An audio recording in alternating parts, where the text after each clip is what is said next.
Pode deixar, pode deixar.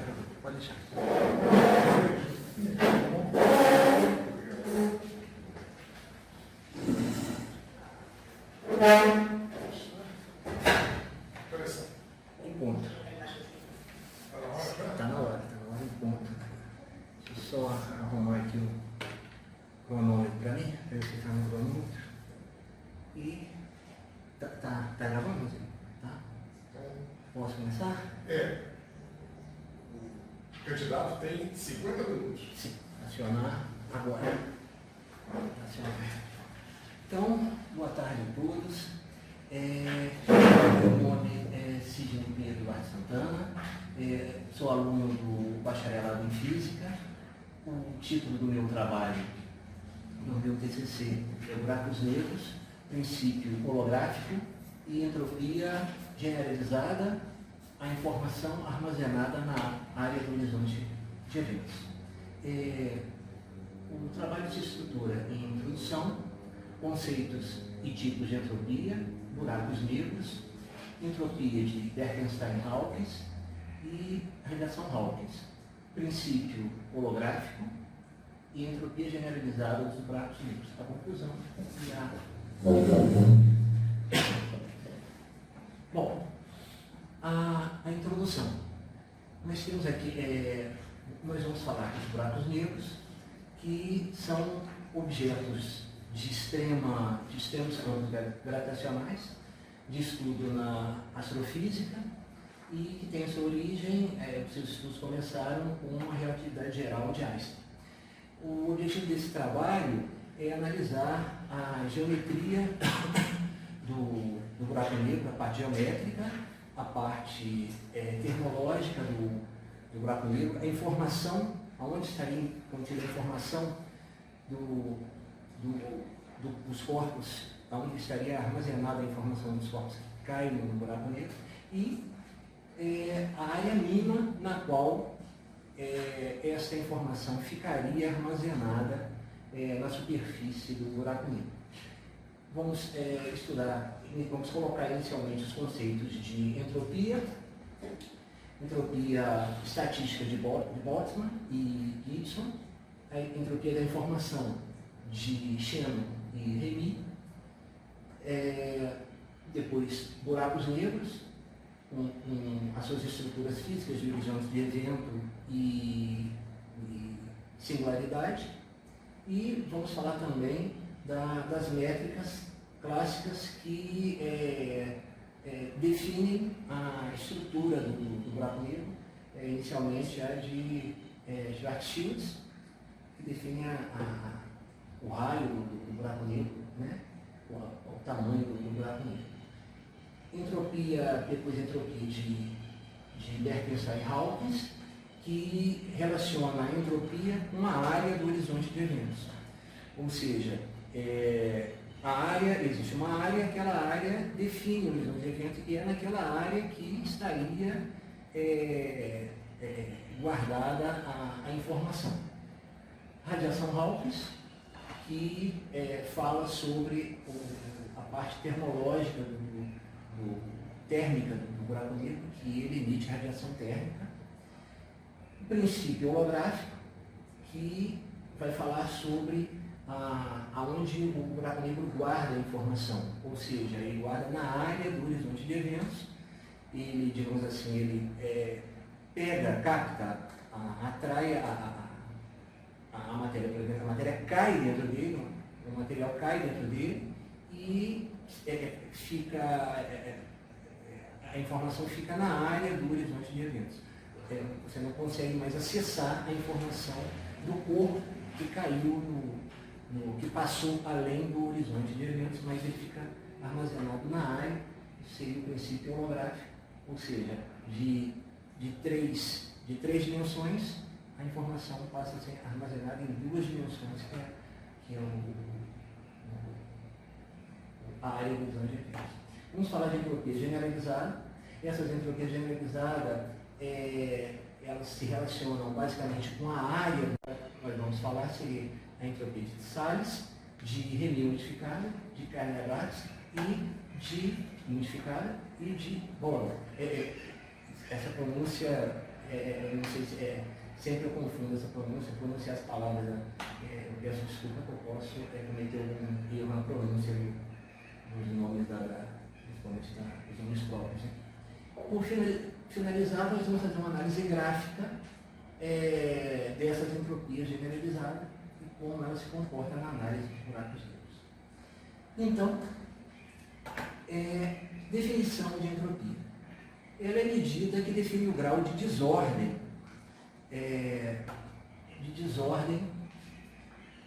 de um sistema físico. Ou seja, a entropia define a aleatoriedade, a incerteza de um sistema físico. A entropia estatística de Boltzmann-Gibbs, dos anos 70 do século XIX, ela é uma entropia termodinâmica e probabilística, que ela se estrutura nos microestados, ou seja, nos microestados que vamos chamar de W. Esses microestados são como poderia se arranjar os átomos, as partículas, as moléculas do material, ou seja, são os arranjos desse material que definem o W, que são os microestados. A entropia de Boltzmann-Gibbs, ela é extensiva. O que significa ser extensiva? Se nós temos um sistema A com uma entropia e temos um sistema B com outra entropia, a soma de A, da entropia de A com a entropia de B, é igual à soma da entropia de A mais B. Ou seja, a soma dos dois sistemas juntos é igual à soma dos dois sistemas separados. Também nós podemos definir que se nós pegarmos e multiplicarmos o volume do sistema por N, a entropia também se multiplica por N. Então isso é uma extensiva. E que não é extensiva e que não reage desse jeito, que não tem essa propriedade. E nós vamos ver não extensiva ao longo do trabalho. A entropia de Boltzmann-Gibbs, ela é de interação de curto alcance, ou seja, ela é feita entre átomos, moléculas, partículas. Então as forças que agem em curto alcance, não é de longo alcance.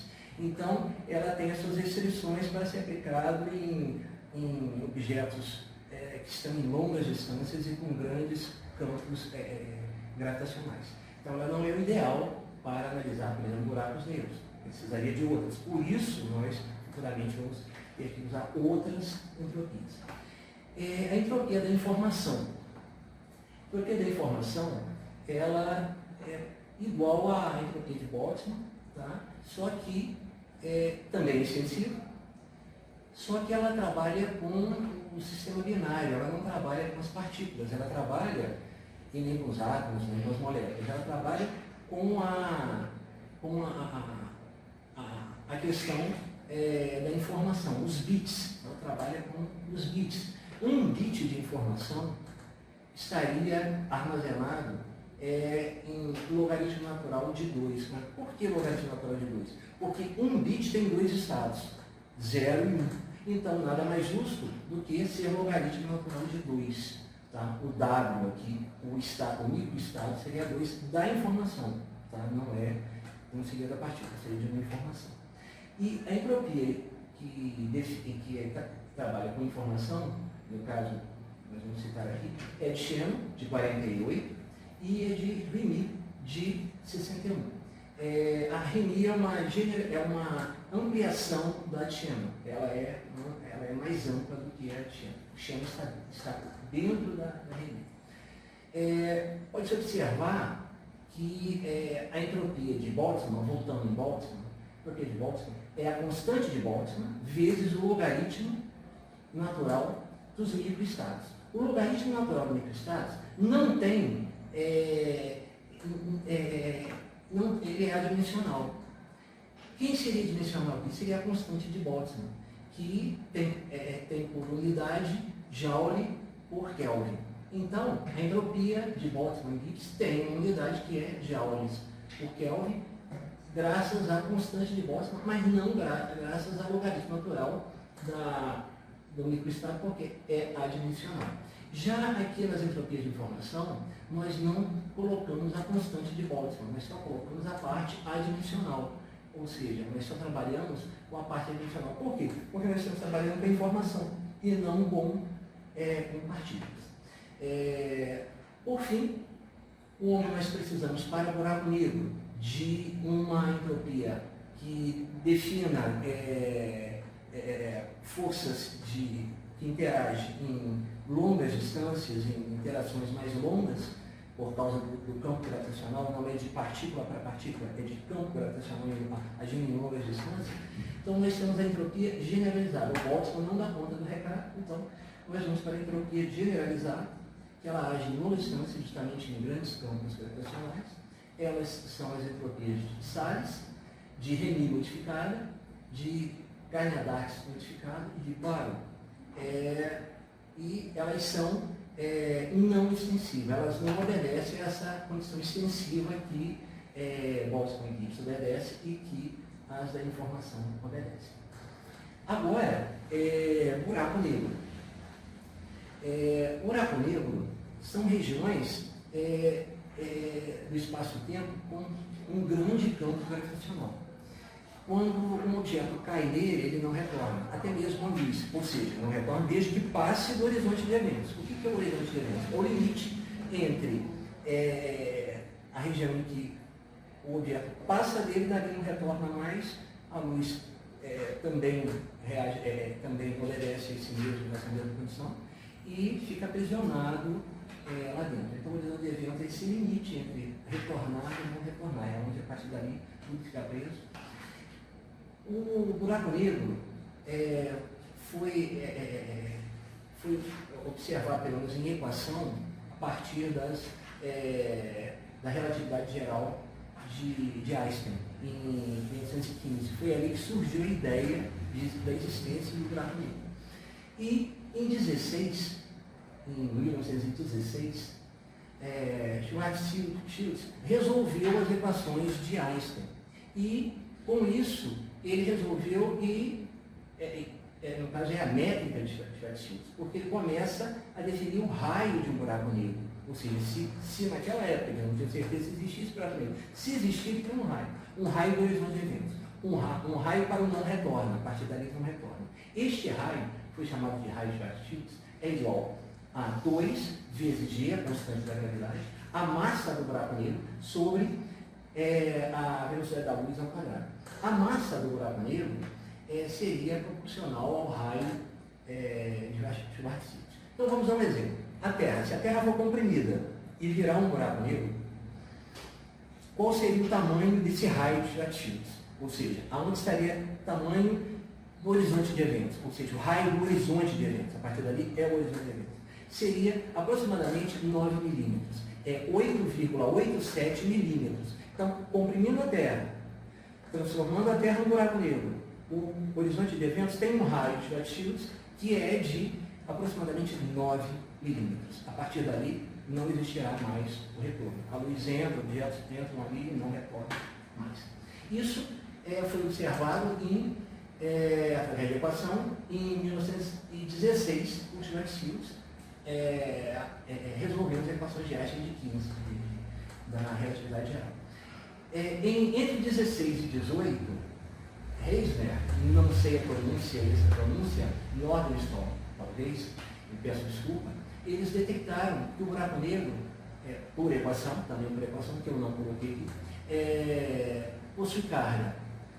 E que, em 1965, detectou a rotação do buraco negro, ou seja, ele tem momento angular.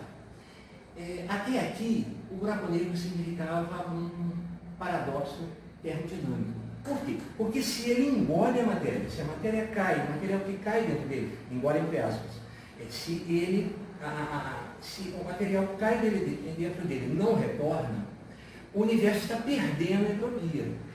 E pela segunda lei da termodinâmica, não existe perda de entropia, a entropia só aumenta. Então isso é um paradoxo.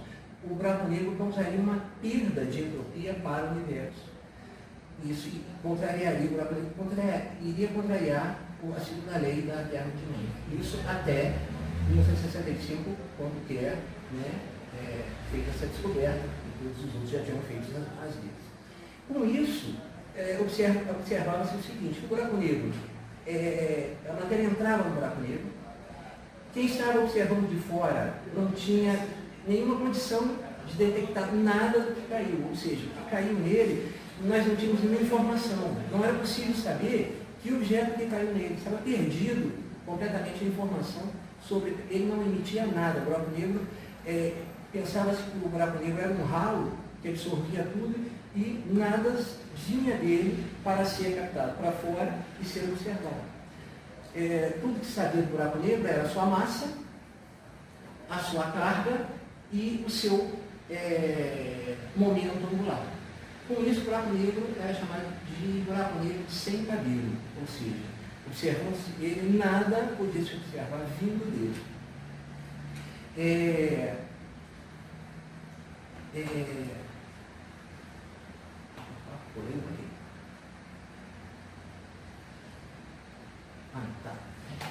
As estruturas do buraco negro. Aqui nós temos a estrutura do buraco negro, que, primeiramente, é o disco de acreção. O disco de acreção é a matéria ao redor do buraco negro, circulando ao redor dele, que ainda não caiu nele, aquecida e circulando ao redor dele. Seu disco de acreção é a parte que consegue ser vista iluminada dele nas fotos que temos hoje em dia. O brilho Doppler. O brilho Doppler é o seguinte: o disco de acreção tem matérias que poderiam ser observadas na direção, vindo no sentido do observador. Então ela brilha mais. E a que estaria indo no sentido contrário ao observador, ela brilha menos. Então nós temos aqui uma parte brilhando mais, uma mais escura. Essa está vindo nessa direção, essa está indo nessa direção. Essa estaria vindo nessa direção e essa contrária nessa direção. O buraco negro, pela sua imensa gravidade, temos aí um efeito de lente gravitacional, de forma que a parte de trás dele pode ser vista como se estivesse na frente. Aqui representa a parte de cima, essa parte de cima aqui, na verdade, está atrás, mas é vista na frente. Aqui também é a mesma coisa, a parte de trás dele pode ser vista na frente por lente gravitacional. Temos aqui essa parte escura, que é a sombra do buraco negro. Não é o horizonte de eventos, pode ser confundida com o horizonte de eventos. Na verdade, a sombra do buraco negro algumas vezes duas ou um pouquinho mais de duas vezes maior do que o horizonte de eventos. Por que aparece essa sombra? Por efeito de lentes gravitacionais. É o horizonte de eventos sendo aumentado e aparece essa parte escura. Parece que é o horizonte de eventos, mas o horizonte de eventos é pelo menos duas vezes menor do que essa sombra negra que está aqui. E ao redor da sombra do buraco negro, nós temos o anel de fótons. São fótons que ainda não caíram no buraco negro e ficam circulando ao redor da sombra. Aqui nós temos uma visão em corte do buraco negro, e nós podemos ver que lá no interior do buraco negro teria o ponto de singularidade, onde toda a massa estaria concentrada. Observação aqui, a importância do horizonte de eventos. Seria no horizonte de eventos, pelo princípio holográfico, que estaria distribuída a informação. Na área, na superfície do horizonte de eventos, estaria distribuída a informação. A matéria cai no buraco negro e a informação dela é distribuída na superfície, em duas dimensões, no horizonte de eventos. E isso a gente vai ver futuramente. Então, a entropia de Bekenstein-Hawkins e a radiação de Hawkins. Então, só que em 72, Bekenstein disse o seguinte: o buraco negro não é um ralo, não é só um ralo, ele não é só um ralo. Existem condições para que o material caia no buraco negro e o buraco negro emita radiação, emita temperatura, ou seja, ele começou a suspeitar que o buraco negro poderia emitir alguma radiação ou temperatura ou algo mais. Com isso, surgiu a ideia de buraco negro concadeiro. O buraco negro está emitindo alguma coisa. E, com isso, foi elaborada a entropia de Bekenstein-Hawkins, que é uma nova entropia que relaciona as constantes de Boltzmann, velocidade da luz a terceira, vezes a área do horizonte de eventos, sobre 4, vezes a G, a constante gravitacional, H cortada. Se nós fizermos uma manipulação das constantes, nós teremos a área de Planck, que seria definida por G, H cortado sobre C a terceira. E a área de Planck é a menor área no qual a física define. Ela tem uma ordem de grandeza de 10 a menos 70 aproximadamente. Então, nós podemos refazer, remodelar aqui a equação da entropia de Bekenstein-Hawkins como sendo constante de Planck, a área do horizonte de eventos, sobre 4 vezes a área de Planck, a menor área possível, a mínima área possível a ser detectada pela física. Só para complementar aqui, existe também o menor comprimento, que é o menor comprimento de Planck, definido por esta equação, de ordem de grandeza 10 a menos 35. Existe também o tempo de Planck, definido por esta equação, tudo através dessas constantes, que tem ordem de grandeza de aproximadamente 10 a menos 43, 44 segundos, que é o menor tempo detectado pela física. Bom, de acordo com Bekenstein, o buraco negro poderia emitir alguma coisa. Ele poderia emitir radiação e temperatura. Hawkins, em 73, ele observou o seguinte: o horizonte de eventos, primeiramente, o vácuo, ele cria partículas constantemente. Tem partículas constantemente, partículas de energia positiva e negativa que se anulam. Cria positiva e negativa uma perto da outra e elas se anulam, é uma criação contínua e uma anulação contínua. Mas se essas partículas forem criadas perto do horizonte de evento, acontece o seguinte: a partícula de energia positiva escapa o par. Temos um par no horizonte de evento. A positiva escapa do buraco negro. E já a negativa cai no buraco negro. É importante dizer que a matéria que é engolida pelo buraco negro, ela tem energia negativa, é positiva. É a matéria conhecida que tem energia positiva. Ou seja, um planeta, uma estrela, tudo caindo dentro do buraco negro tem uma energia positiva. E essa partícula criada de energia negativa que cai no buraco negro, ela anula uma de condição referente a ela, que já está dentro do buraco negro positivo. Então, com isso, o buraco negro, ele perde massa. Ele perde massa, ele perde a área do horizonte de eventos. É importante dizer que aqui, pelas equações de Bekenstein-Hawkins, já que é proporcional à área, a entropia é proporcional à área, à medida que ele engole matéria, a área cresce, o horizonte de eventos cresce. Então, na medida que cai uma partícula dentro do buraco negro negativa, a área do horizonte de eventos diminui. Por quê? Porque a matéria negativa positiva dentro do buraco negro diminui. E essa partícula que escapa, que ela é positiva, ela é vista por um observador externo, digamos do infinito, como uma radiação térmica. Tá, e por que sempre escapa a positiva e não a negativa?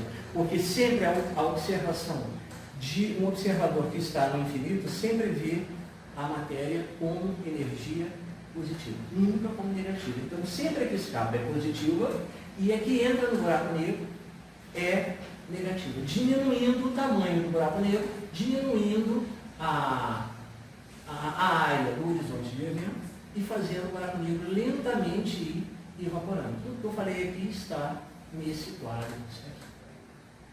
Com isso, então, a partícula que escapou do horizonte de eventos, ela é observada como uma radiação térmica. Aí, Hawkins, em 74, ele fez a equação da temperatura do buraco negro. Ou seja, se é uma radiação térmica, tem uma temperatura. Essa temperatura eu posso medi-la. Como que ele fez? Ele pegou o raio de Schwarzschild, já que a esfera, o horizonte de eventos é esférico, tem uma área, essa área é a área da esfera. Ele jogou o raio de Schwarzschild na esfera do horizonte de eventos, da área da esfera. Esta área da esfera ele jogou na área da fórmula da entropia de Bekenstein-Hawkins e surgiu uma nova equação para a entropia de Bekenstein-Hawkins, que é 4π, constante de Boltzmann, G, massa ao quadrado, H cortado, C. Tá. O que ele fez? Ele pegou essa nova formulação, derivou em N, derivou a entropia de Bekenstein-Hawkins em N, pegou a equação de Einstein da energia, derivou também em N, e substituiu na primeira lei da termodinâmica.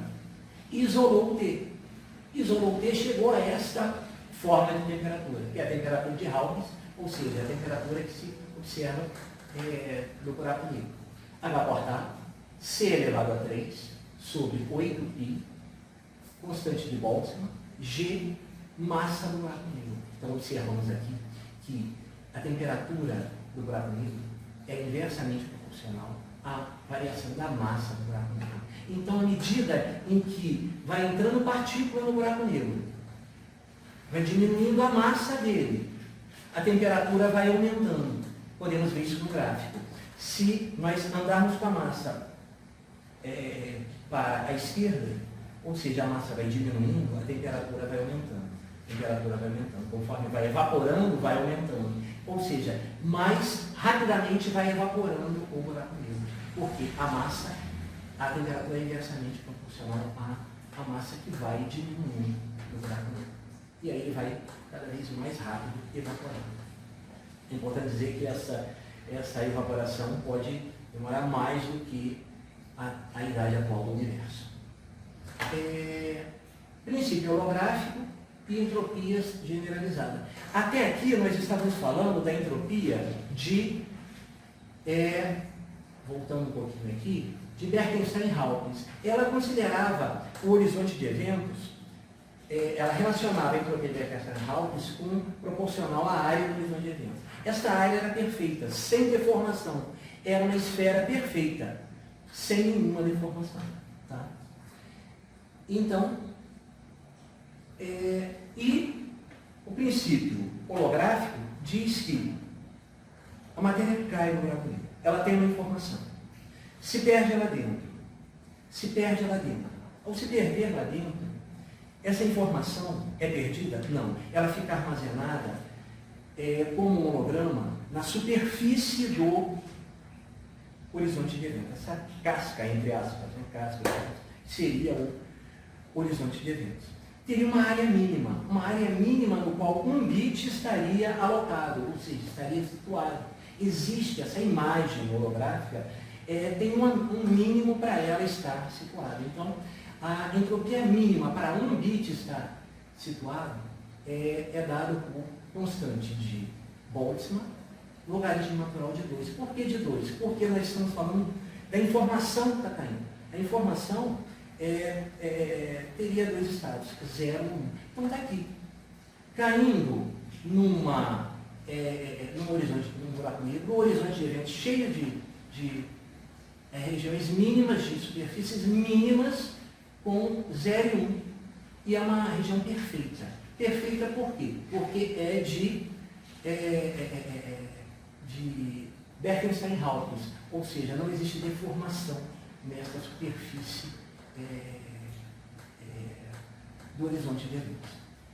E então, qual é essa área mínima? Qual o tamanhozinho dessa área mínima? Então, nós aqui vamos pegar a informação, uma informação, um bit de informação.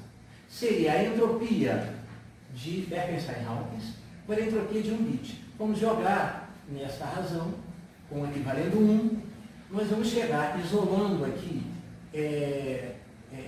nós vamos aqui definir esta estrutura, essa parte da equação, através da área mínima de Planck, isolando a área, nós vamos definir a área de Planck como sendo 4 logaritmo natural de 2 área de Planck, que dá um valor de 2,77 área de Planck, que é 7,235 vezes 10 a menos 70 metros quadrados. Ou seja, esta é a menor área possível para se situar uma informação num buraco negro com um horizonte de eventos de superfície perfeita. Então, nós temos uma área mínima, cada área mínima dessa aqui, que reside uma informação, é 2,77 área de Planck. Isso é o limite fundamental de densidade de armazenamento de dados do universo para a gravitação quântica e a teoria da informação. Só que nós sabemos que esta área não é perfeita. Esta área, que é a entropia de Bekenstein, ela é perfeita. Ela não tem deformação. Tá, mas existem efeitos quânticos e relativísticos que deformam esta área. Então, a entropia de Bekenstein-Hawkins, ela não é suficiente para ir além. Precisaria de entropias que relacionasse efeitos quânticos e efeitos relativísticos, ou talvez poderia ter outros efeitos, mas pelo menos no mínimo efeitos quânticos e relativísticos. Mas poderia ter outros efeitos também. Então, surgiram aí as entropias generalizadas, que nós vamos tratar agora, que é Salles, Remy modificado, Carnedax modificado e Poirot. Então, cada uma tem uma condição. Ou seja, entropia de Salles, ela pega a constante de Boltzmann-Gibbs, coloca com este adimensional, tira aquele adimensional lá do Boltzmann-Gibbs, que era um logaritmo natural de E, e coloca esse adimensional que está aqui. Ele é um adimensional de uma taxa de variação exponencial, que é usada em probabilidade e na quântica. Ou seja, é um adimensional que tem a ver com a quântica. Então, a entropia de Salles usa um adimensional que tem tudo a ver com a quântica. Não vamos provar, estou até dizendo aqui na parte final do trabalho, que não vamos provar esse adimensional, nós vamos apenas citar. Os adimensionais que representam a parte quântica e a parte relativística, nós não vamos provar, nós vamos apenas citar. Nós temos aqui esse adimensional que é 1 menos W menos 1 menos Q, 1 menos Q. Esse Q, ele é o parâmetro que mede o grau de contribuição dessa entropia, dessa deformação do horizonte de eventos. As entropias generalizadas, elas não são extensivas, ou seja, ela não respeita aquela lei de que se eu tenho uma entropia de A, tenho uma entropia de B, soma elas, ela é igual à soma de A mais B. Não são iguais, elas não são diferentes, ela não obedece. Então, se nós chamarmos 1 menos Q de lambda, nós vamos ter a entropia de Salles como constante de Boltzmann, 1 menos W elevado microestados elevado a lambda sobre lambda. Esse lambda é o parâmetro que mede a deformação causada pelo efeito quântico no horizonte de eventos. Se nós pensarmos na entropia de Remy, que é de informação, ela, já foi dito lá no início, que a de informação não carrega ela a constante de Boltzmann. Então, se nós tirarmos a constante de Boltzmann, nós teremos Remy, que é a mesma de Salles, sem a constante de Boltzmann. Tá. Agora, nós vamos pegar a entropia de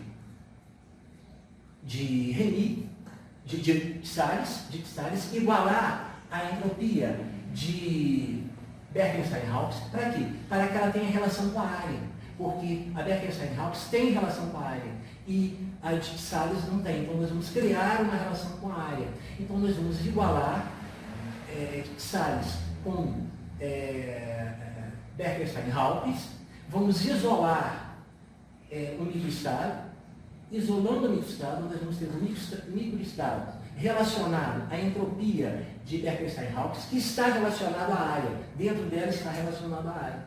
Então agora nós temos o W. Esse W nós vamos voltar lá na entropia de Boltzmann-Gibbs e colocar, com isso nós vamos gerar uma entropia de Salles modificada. Ou seja, vamos colocar esse W, esse valor de W, dentro do logaritmo, gerou então uma entropia de Salles modificada que tem essa formação aqui. Se nós tirarmos o K dela, esse KGB, que é a constante de Boltzmann, nós vamos ter uma equação que é de Remy Modificada sem o K, ou seja, também relacionada à entropia de Boltzmann, de Bekenstein-Hawkes, relacionada à área. Agora nós podemos jogar em um bit de informação e com microestados 2. E nós temos aqui a entropia de um bit, que é logaritmo de 2. Não tem o K porque nós estamos falando de Remy, que Remy é de informação que não tem o K. Jogando na fórmula da informação, nós vamos ter aqui, joga esta parte aqui, joga esta aqui, e o I vale 1. Isolando a área é a contribuição do S de BH. Então nós vamos ter uma área mínima, que é 4, 2 elevado a lambda, menos 1 sobre lambda, vezes a área de Planck. Essa expressão é a expressão, é a equação explícita da área mínima da entropia de Remy modificada. Ou seja, quando contribui quanticamente dentro desse adimensional aqui, começa a modificar a área mínima do horizonte de eventos. O horizonte de eventos começa a ter modificações na sua área mínima. Ou seja, dependendo da contribuição desse parâmetro lambda que está aqui. Mas e se esse parâmetro for zero? Se esse parâmetro for zero, como vai ficar esse adimensional? Jogando em limite, aplicando o orbital, nós vamos ver que esse parâmetro é logaritmo de 2. Jogando o logaritmo de 2 novamente aqui, veja bem, o parâmetro é zero. Para esse parâmetro zero, nós vamos ter que a área mínima é 2,77 área de Planck. O parâmetro zero estaria numa esfera perfeita, numa área perfeita, que é a de BH, a de Bekenstein-Hawkes, que deu 2,77 área de Planck. Então está de acordo. Está de acordo. Remy para a deformação zero está de acordo com Bekenstein-Hawkes. Só não, já disse aqui que essa parte aí é uma parte que tem a ver com a física quântica, essa adimensional, não vou provar isso, apenas citar. Agora, e para a relatividade? Nós vamos usar a entropia de Carnot-Dax. E de Carnot-Dax nós vamos usar Boltzmann, constante de Boltzmann, e vamos usar esse adimensional aqui. Esse adimensional, ele tem a ver com as equações de Lorentz, que tem a ver com a relatividade. Também não vou provar como que esse adimensional está relacionado à relatividade. Tá? Eu vou apenas citar. E citando que esse adimensional tem a ver com a relatividade, tudo que vai ser feito aqui é a relatividade alterando a área do horizonte de eventos, causando essa alteração na área do horizonte de eventos. Então, o adimensional é W elevado a K, que é o parâmetro relativístico que altera o horizonte de eventos, menos ômega menos elevado a K, não é K, desculpa, é K, falei errado, K, sobre 2K, tá? W elevado a K menos W elevado a menos K sobre 2K é o adimensional. O que nós vamos fazer? Nós vamos pegar aqui a equação de Carnot-Dax, vamos jogar em Bekenstein-Hawkes. Por que jogar em Bekenstein-Hawkes? Para dar uma ideia de área a ela, porque Carnot-Dax não tem essa ideia de área. Se nós igualarmos, ela terá uma ideia de área, estará relacionada à área.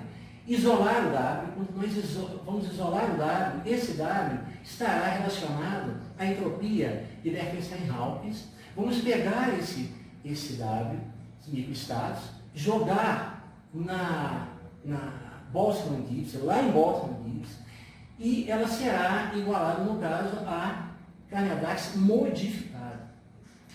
E vai gerar esta equação, dependendo também de estará relacionado a BH, a Bekenstein-Hawkins, que está relacionado à área. Através daqui, vamos jogar novamente, 1 de informação, W de 2, 0 e 1. Nós temos aqui que a entropia para 1 bit é 2, constante de Boltzmann, logaritmo de 2 estados. Vamos jogar no I, isolar a área, e nós vamos ter esta área mínima para a Carneadax modificada, onde tem esse adimensional aqui. Ou seja, cada capa desse, quanto mais ele mudar, maior ele ficar, maior é a deformação na área do horizonte de evento por efeito relativístico.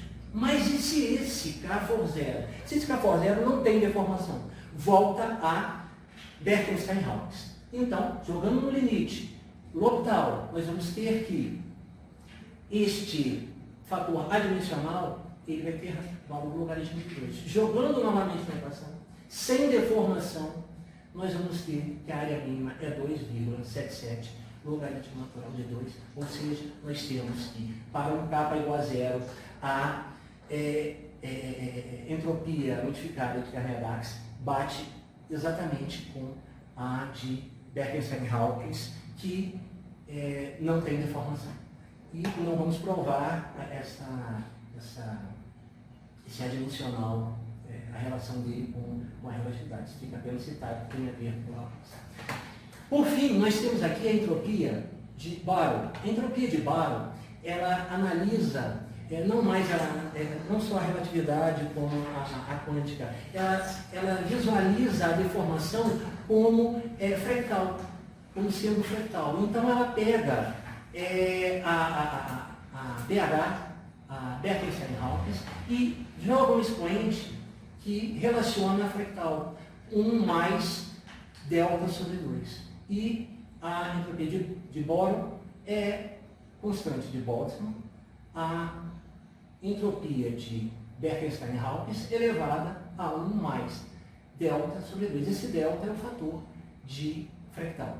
Se ele for zero, não tem deformação. Aí deverá voltar a Bekenstein-Hawkins, é o que a gente vai fazer aqui.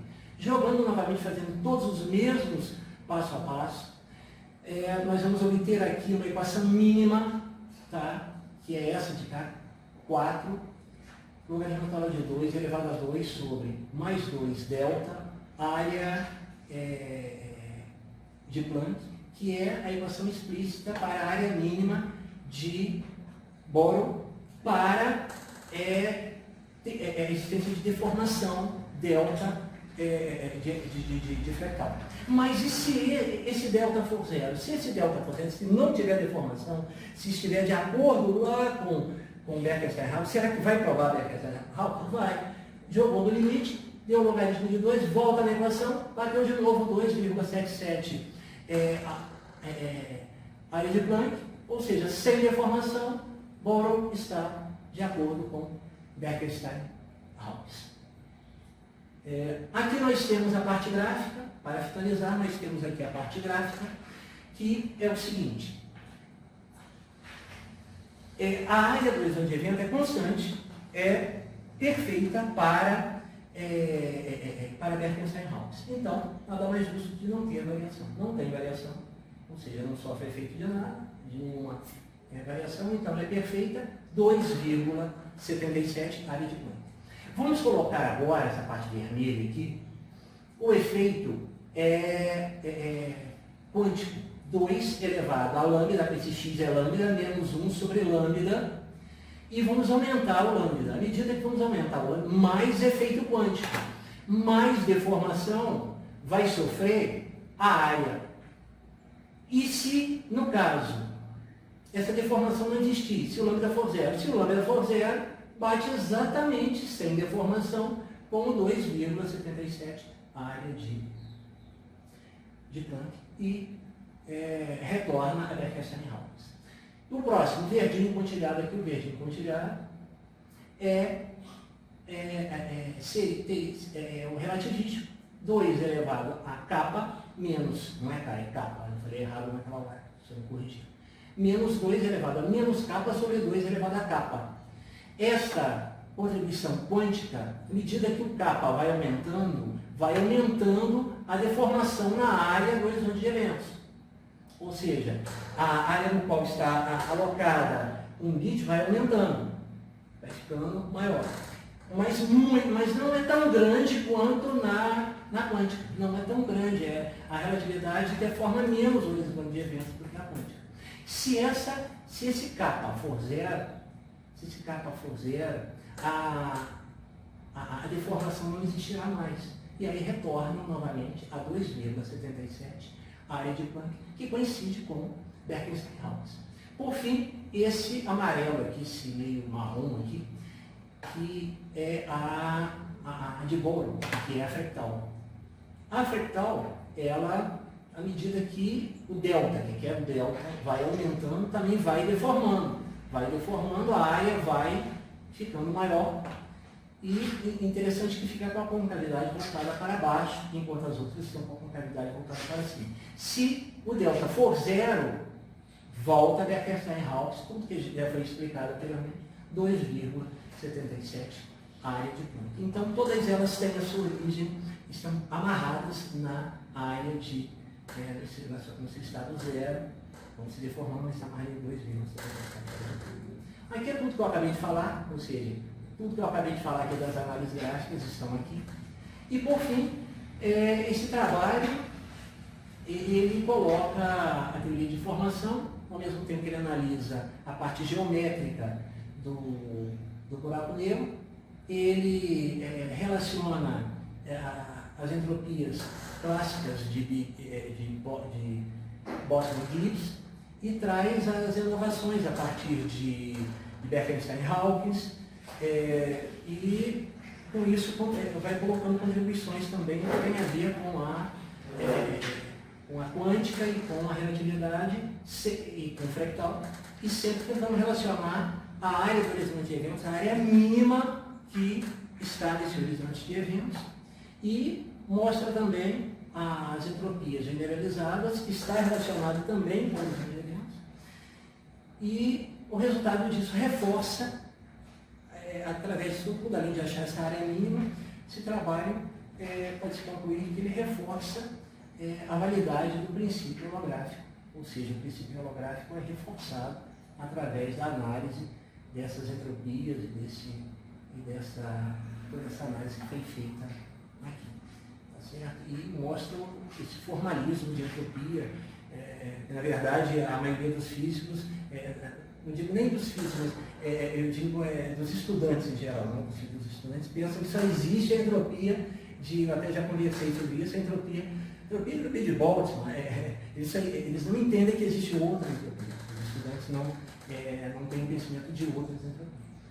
E daqui, esse é o meu trabalho. Eu espero que futuramente ele possa contribuir para outros estudos. Agradeço, primeiramente, ao professor orientador Jorge Ananias, pelo grande trabalho que a gente teve aí, foi um ano aí de trabalho. Agradeço ao professor Gil por aquela aula maravilhosa, foi aquela aula que realmente me deu a condição de entender que eu gosto dessa área. Agradeço a banca, ao professor Paulo que está descendo agora.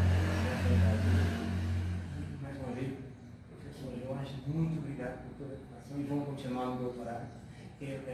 Pessoal que não me conhece, eu também estou no doutorado, eu já tenho mestrado, então eu sou um bacharelado, mas eu sou aluno também do doutorado. O doutorado pretendo dar continuidade para essa extensão desse trabalho. Então, volto à disposição de vocês aí, esse é o meu trabalho.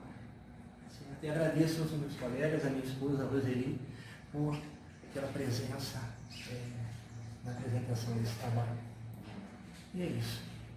Bom, então, vou dar 49 minutos e 23 segundos. Consegui no tempo, cheguei. Perdi um ponto, né? A gente fala de samba. Perde ponto. Vou dar continuidade para aqui. Deixa eu colocar na tela aqui, porque pode ter. Vou começar novamente. Eu estou sem trabalho escrito, deixa eu só colocar aqui. Você já pode ver? O Evangelho é você. Eu acho que eu estou sem trabalho escrito aqui, que deu problema no PDF aqui, deixa eu ver. Sempre é você. Quer que eu comece com o tá bom. Ah, tá, eu estou com o PDF. Tá, Então tá. estou com o PDF aqui, tá bom. Bom, então agradeço muito o convite, né, do professor Jorge, né, seu também. Então é um grande prazer estar aqui participando, né. Você, assim, é um aluno muito motivado, mas isso é muito bom. Obrigado. Coroa, mas eu falo mais velho, 60 anos, 60 anos. Estou fazendo 60. Tem mais motivação que muitos jovens ali, então isso é muito bom para a gente. Né? Então, eu agradeço muito o convite, né? Muito contente de estar aqui, né? Um assunto muito interessante, né? Um assunto que eu gosto muito também, né? Apesar que eu trabalho mais com cosmologia, mas eu já trabalhei um pouco com baratimento, que eu gosto bastante, né? Essa parte dessa estatística diferente, né? Assim, eu não conheço muito, né? O professor Jorge já tive a oportunidade de, né? Ele já explicou um pouco, né? E participei de outras bandas que tinham trabalho sobre isso, mas não conheço muito sobre isso, não sou especialista nisso. Né? Eu acho muito interessante isso, né? Mas assim, eu tenho algumas dúvidas, eu vou até te perguntar umas, mas não sei. Pois não.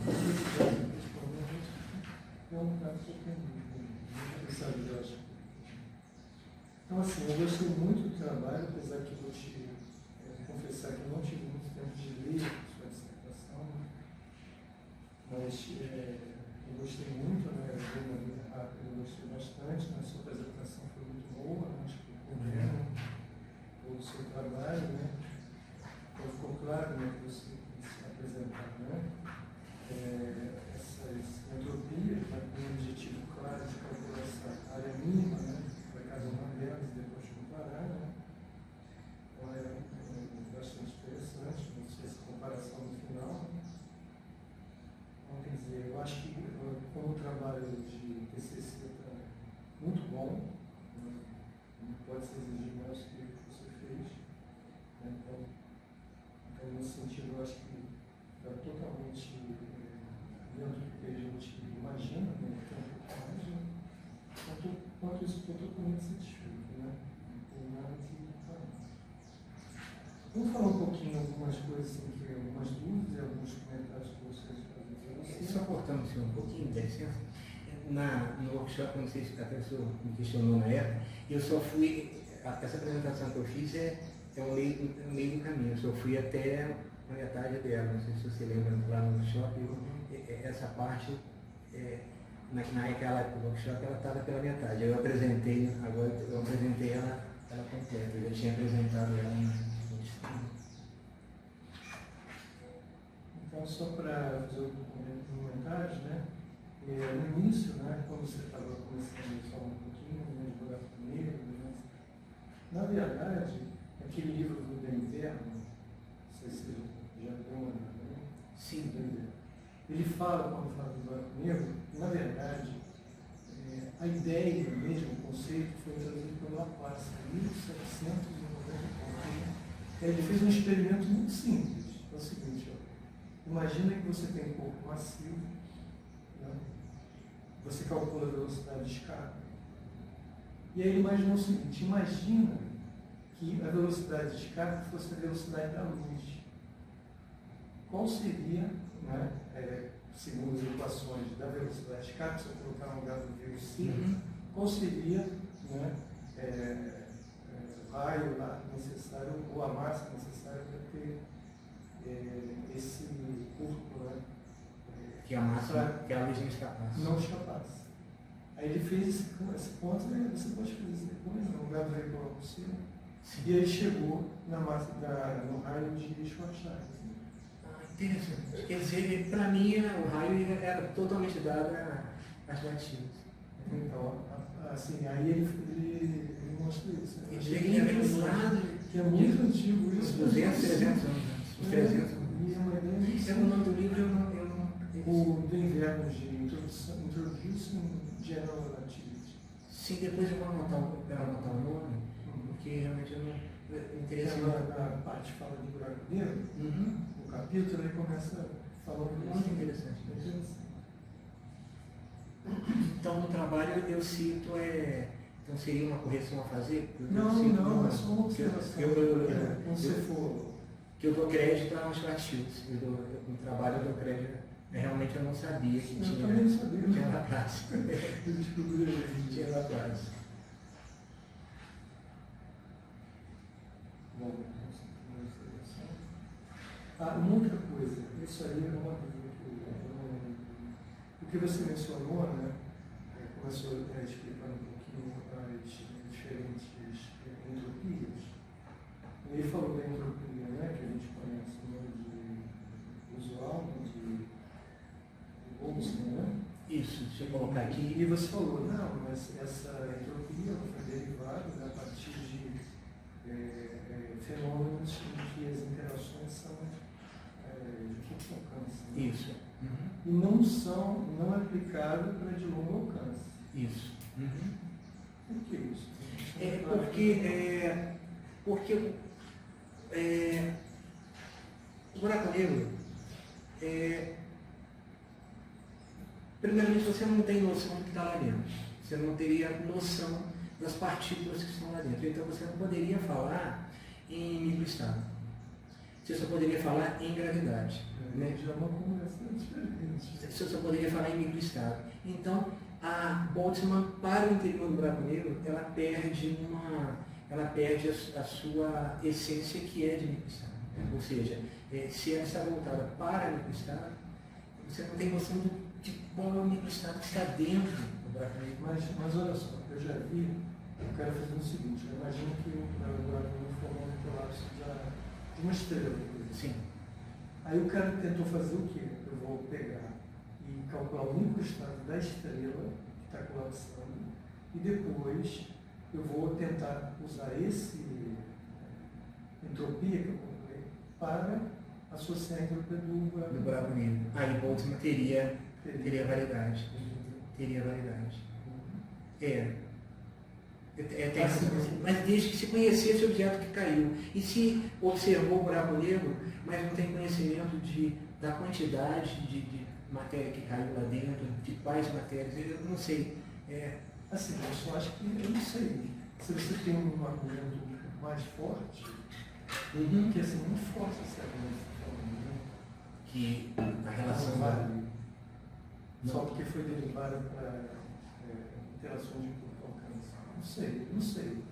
Pode ser que tenha alguma... Eu vejo o seguinte também, que quando você tem um experimento laboratorial de entropia de Boltzmann, com microestados, com partículas, você não teria ali, nessa garrafa aqui,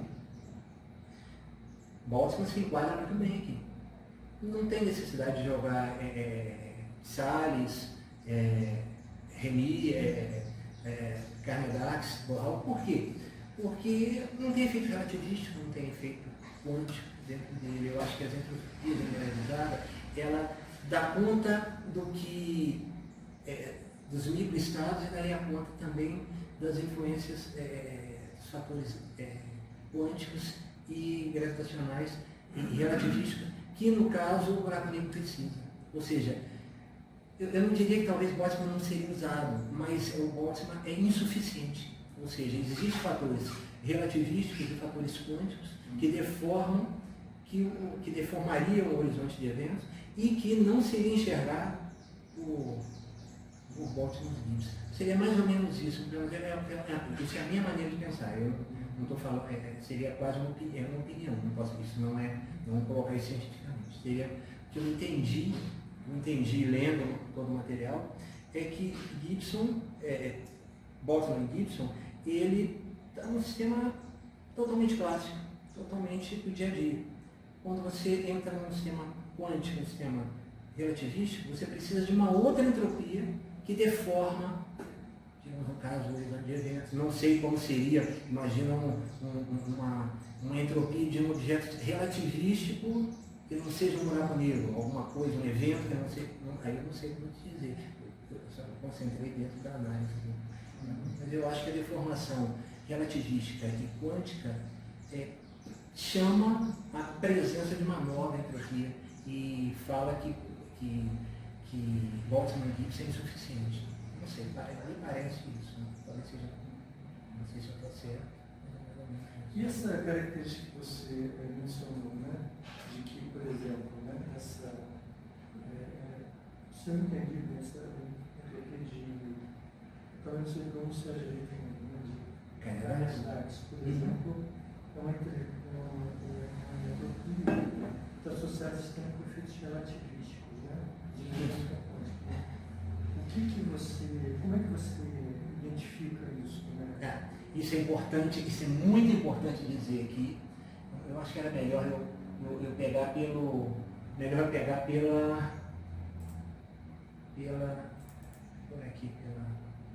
por aqui eu trabalho melhor do que. Ih, peguei o errado, meu Deus. Isso, por aqui eu trabalho melhor do que com. Nem foi. Isso não. Não me perdi. PDF aqui, esse aqui. Aqui, veja bem, quando eu uso a Tissales e a Remy, e a Tissales modificada e a Remy modificada, eu estou interessado em uma deformação quântica. Eu digo que esse adimensional que está aqui, esse adimensional, que substitui o logaritmo natural de W, de Boltzmann, ele representa uma deformação quântica no seu parâmetro Q, que depois vira lambda, que eu chamo de lambda. Então aqui, esse adimensional, ele representa a modificação quântica. Tá.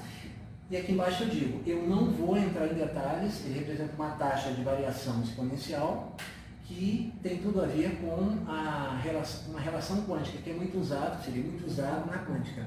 Eu ainda estou pesquisando isso. A minha ideia, eu coloquei, veja bem, não vou provar isso nesse trabalho. Realmente, nesse momento, eu não tenho como dizer para você essa relação. Já pesquisei, é complicado. Eu pretendo, se eu der continuidade de trabalho no doutorado, se o Jorge me permitir continuar com esse trabalho, eu gostaria de provar essa relação com a quântica, para fechar por que toda essa análise que está aí, introduzindo esse adimensional, gera entropias que causam uma deformação quântica.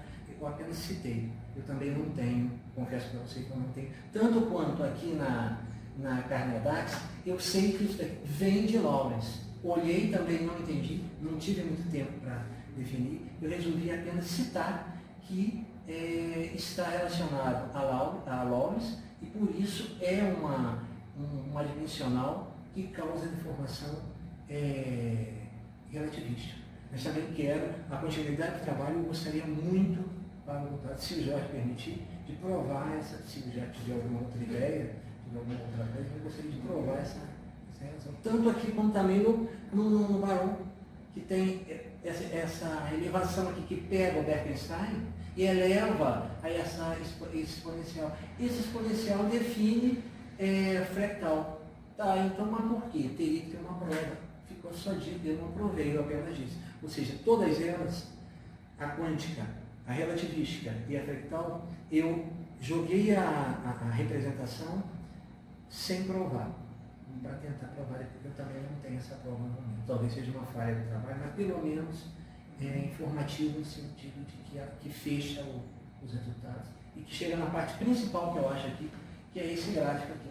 Esse gráfico aqui, ele mostra claramente os efeitos, o efeito quântico, o efeito relativístico, fractal, e uma esfera perfeita, que é a parte azul. Tá certo? Eu peço desculpa, realmente eu não tenho como informar por que esse adimensional, os adimensionais representam, pelo menos no Não, momento. mas isso é assim, na sua apresentação você deixa claro. Uhum. Futuramente eu pretendo. Mesmo que o Jorge não queira trabalhar nessa parte, ele vai trabalhar em outra parte, eu vou tentar ver sozinho o porquê desse que eu fiquei curioso também. Então, basicamente, é isso que eu gostaria de comentar, tá? Tá São certo. os dois parabéns já. Muito obrigado. Pelo trabalho, tá? Eu agradeço. Parabéns ao Jorge também que orientou, tá? E agradeço enormemente o convite. Obrigado, Chico. Então, ao professor mais novo, né? Já que fiz um que essas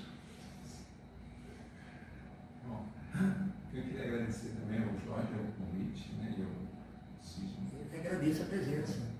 pela participação na banca. Bom, assim como o Gil Branco mesmo na minha área de trabalho, né, tem algumas coisas com o Everton e o Jorge, que usa isso aí, mas também não é algo que eu tenho trabalhado mais, né. Bom, eu gostei também do seu TCC. Obrigado. Na hora eu também tinha achado, como eu achei ele grande com o TCC, mas se você fosse fazer um doutorado, né? Isso. Aí deu para entender o que ficou. É isso aí. Então, mais completo, né? Mas eu gostei também da sua apresentação, né? Da forma que você fez. Tá? Mas parabéns. Bom, eu tenho muitas perguntas, né? Acho que várias coisas que eu perguntei, eu acabei eu tinha percebido também. Mas, no geral, ficou muito bom. Tá? A apresentação também. Obrigado. Você tem uma coisa que você queira de isso aqui, são as aspas que estão invertidas. Ah, sim. Ajuda uma técnica que faz Isso eu tenho. Eu tenho que corrigir lá no LaTeX, tem que corrigir lá. Tem também uma parte que está errada, tem um E aí, dois E, não sei, uma frase. E pior que eu selecionei e colei, fiz um Ctrl+C, Ctrl+V, aí ele apareceu também duas vezes, tem que mudar os português. Não, em geral, ficou você do trabalho, tá? De parabéns. Não tem muitas perguntas. E boa sorte que você continue sendo doutorado, não sei se você prestar atenção. Agradeço. Agradeço. Bom, é isso. Parabéns, obrigado, tá? Tá certo, agradeço a presença. Bom, eu já trabalhei com você, né? Eu sei como é que é. Tá certo. Eu só queria chamar a atenção que essa proposta de trabalho foi sua, não foi minha, foi outra coisa. Mas se você aceitou, é nossa. Se você aceitou, é nossa. Não, vou dar os parabéns. Não, deixa eu só contar a história. O Jorge me apresentou um artigo. Aí eu li o artigo e fui evoluindo no artigo. Fui evoluindo. Mas aí eu pesquisei sobre as equações que estavam no artigo, no artigo, mas eu vi que, pesquisei sozinho, que tinha essa tal área mínima. Eu gostei tanto dessa área mínima que eu comecei a jogar ela dentro de cada uma das entropias. Primeiro eu joguei em Becker-Steinhaus, aí eu fiz aquela apresentação do workshop. E depois joguei, preciso jogar nas outras, falei com o Jorge. Eu, na verdade, eu escrevi, eu me antecipei, eu mostrei para ele, já falei, mas não é isso que eu tinha que fazer. Pode ser assim? Pode, ficou assim, ficou desse jeito. É isso aí. Não, e aí eu só queria falar um ponto aí que o Gil falou, dessa questão do Boltzmann Gibbs, né? Se pode escrever ou não. Eu, na minha opinião, eu diria o seguinte, que você está estudando são entropias panorâmicas livres. Então é Becker-Steinhaus, o Remy modificado, o Kayadax modificado, e o Doppler. É tudo aplicado em buraco livre. Agora, quando você fala de Boltzmann Gibbs, são sistemas mais gerais, né? Não necessariamente de buracos livres. Moleculares, né? Você pode falar Becker-Steinhaus e dizer que Boltzmann Gibbs satisfaz, né? Depende. Porque não viola. Porque uma coisa é mesmo e a outra é geral. Isso, Aí você vai achar o número de configurações. O que foi feito ali, foi feito aqui ao longo ao longo aqui Isso. dessa parte aqui, né? Quando estava em coisa que era Dax, que era relativística. Eu igualei ela. Aqui está igualado a Boltzmann-Gibbs. Está igualado a Boltzmann-Gibbs, isolei mas dentro dela tem o Becker-Hawkes, que tem área. Ela tem área, mas também tem microestrada. Aí eu igualo a microestrada aqui dentro, aí ela o Boltzmann-Gibbs se transforma numa representação de área por Becker-Hawkes. E aí é uma modificada. Aproveitando, essa entropia de KH modificada, ela é aditiva. Porque o que você faz? Você obtém um número de configurações ômega, que está ali, né? Na direita. Sim. E depois todo o logaritmo. O logaritmo de ômega é aditivo. Você falou isso comigo, eu não cheguei você realmente comentou isso comigo. A mesma coisa que Tanto que então, eu coloquei que todas as generalizadas eram não aditivas. Você comentou isso comigo realmente. a mesma coisa que o Henrique modificado. Tem razão. E aí, só que tem um ponto de não, é o seguinte, a entropia de Tiszages, né, ela tem um problema, quer dizer, a característica dela é que ela é não aditiva. Tá? Eu vi que você misturou um pouco não extensivo com não aditivo. Sim. Em geral, as entropias são extensivas, que é proporcional ao número de partículas. E a aditividade é a soma que você falou. A soma, tá. E Então, a extensiva teria a ver com o volume, aquela a multiplicação do volume que não é igual à multiplicação da entropia, no caso não extensiva. Boltzmann-Gibbs é aditivo, que é um logaritmo. Isso. Mas o Tiszages não é. Nem Tiszages, nem o Karadax, de forma geral, não são aditivos. Sim. E aí tem um trabalho de um físico americano, Malmer, que ele fala que entropias não aditivas violam a lei zero da termodinâmica. Sim, isso você falou comigo. É um grande problema. Por isso que é perigoso trabalhar. Eu confundi realmente, desculpa, a aditiva, a extensiva ali seria não aditiva, desculpa, confundi isso. Realmente tem essa confusão, que seria não aditivo. O problema dos Tiszages também. Isso. Viola a lei zero da termodinâmica não é só aquela regrinha, né, de transitividade. É dizer o seguinte, ó, dois corpos sem inimigos térmicos têm a mesma temperatura. Isso. Com Tiszages pode ser diferente. Pode ter um parâmetro que é. Exatamente. E essa é uma coisa que até hoje o Tiszages não explicou. Ele dá volta. E deve ser um parâmetro relacionado a dimensional que é quântico. Porque ele pegou uma entropia lá de teoria de informação, de dois técnicos, lá de teoria de informação, que eles usam para trabalhar em teoria de informação. E não termodinâmica. Aí ele pegou essa entropia e jogou na termodinâmica. Ele disse que era entropia. Eu vi, ele não tem nada, ele não começou sem nenhuma intenção com o buraco negro, nenhuma intenção. Não, estou dizendo a história do Da economia. Ele pegou um modelo em teoria de informação e aplicou a termodinâmica. Sim. E aí começou a aparecer esse problema. Né? Não respeita, né? Não respeita. Mas aí a RNI modificada e Karnadas modificada são aditivas. Então tá. Então aqui o erro aqui foi que eu coloquei que todas as generalizadas não extensivo seria aditivo. Tá. Aí eu tenho uma pergunta, por que a entropia modificada de RNI é quântica? Ela Tá. É justamente isso que o Gil me perguntou. É por causa desse fator aqui, desse fator adimensional, que representa de alguma forma a física quântica. Ou seja, é uma taxa de variação exponencial que está envolvida, de trabalhos probabilísticos da física quântica. É isso que está aqui, quer ver? Ó, quando ela chega aqui, o lance é o seguinte, por isso que é uma taxa de variação aqui, quando ela chega aqui, na equação explícita, aqui nós temos a mínimo igual a 4, 2 lambda menos 1 sobre lambda. Por que isso é quântico? É por causa disso aqui. Ó. Aqui, 2 lambda. Nós podemos chamar aqui de 2 lambda zero. Podemos chamar aqui de 2 lambda menos 2 dá zero, lambda menos zero, isso é uma taxa,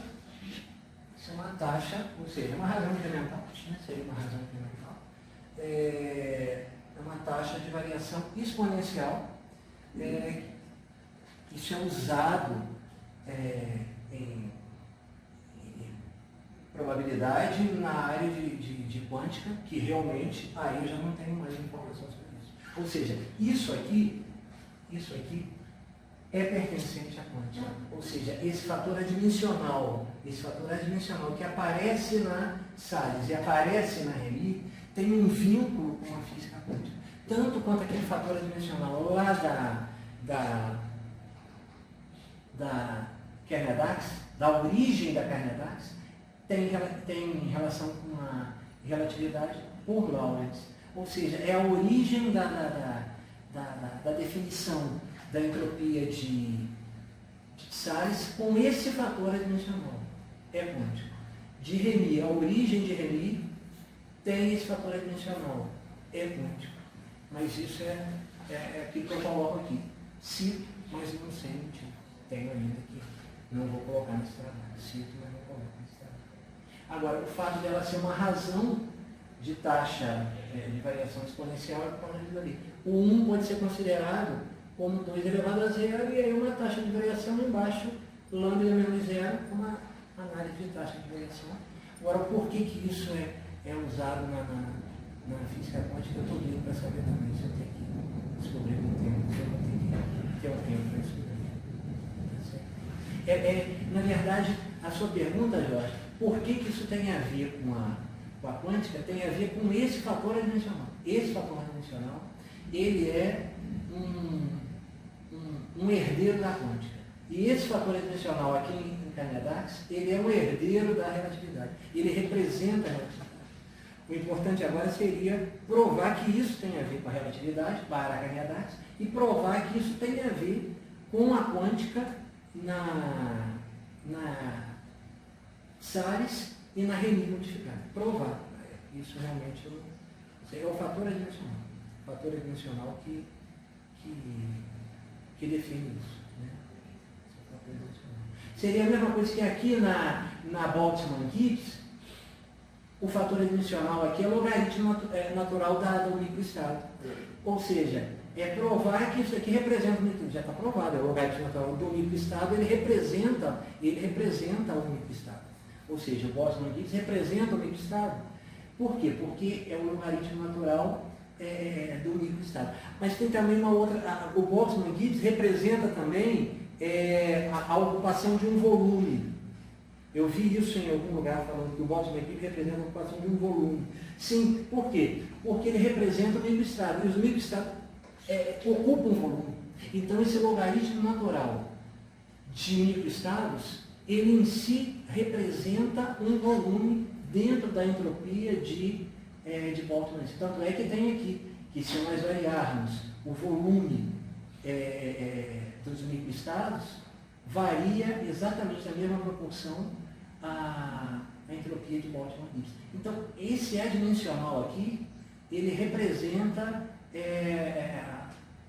algo na física que... uma estruturação na física. Por exemplo, aqui, esse adimensional aqui, que está na Salles, que está na Remy, ele representa de alguma forma a física quântica. Temos que provar que isso é quântico. E Kernedax, isso representa a relatividade. Temos que provar que isso é da relatividade. Já foi dada a pista que está dentro de Lorentz, não sei como, mas a pista é essa de cá. E aqui, na Bohr, seria esse expoente aqui, aplicado a Bekenstein-Hawkes, esse expoente de alguma forma representa a fractal, temos que provar isso aí. Essa é a ideia. Né? Ou seja, eu não sei a resposta, mas eu só vou falar uma história, já que o Gil contou a história do Laplace. No Bekenstein, ele trabalhava com uma pessoa, não sei se era orientada ali na época, que ele publicou um artigo que ele tinha realmente descoberto que a massa reduzida no buraco negro, que a massa comum do Schwarzschild, ele descobriu lá. Aqui eu estou verificando que essa massa nunca diminui. Mas eu não sei o que isso quer dizer. Na mesma situação que o Gil falou, que vai diminuindo, que vai aumentando a densidade, aumentando a densidade. Aí, mas ele sabe que a massa do buraco negro está relacionada com a área, né? Com a área. Ele já sabia disso. Isso. Eu queria, parece exatamente a minha colocação. Eu sei que é da quântica, mas eu não sei o que isso quer dizer. Eu sei que é da relatividade, mas eu não sei o que isso quer dizer. Está na mesma situação. Esse cara se chama Cristodoulos. Aí ele escreveu um artigo, eu não sei o que isso quer dizer. Aí o Dexter leu esse trabalho e viu, pô, mas se a massa está reduzida, está relacionada com a área, então eu posso dizer que isso aí tem comportamento de entropia. Sim. Tem um artigo do Hawking, tem uns dados, 4 leis da mecânica, eles chamavam mecânica do buraco negro. Era praticamente as 4 leis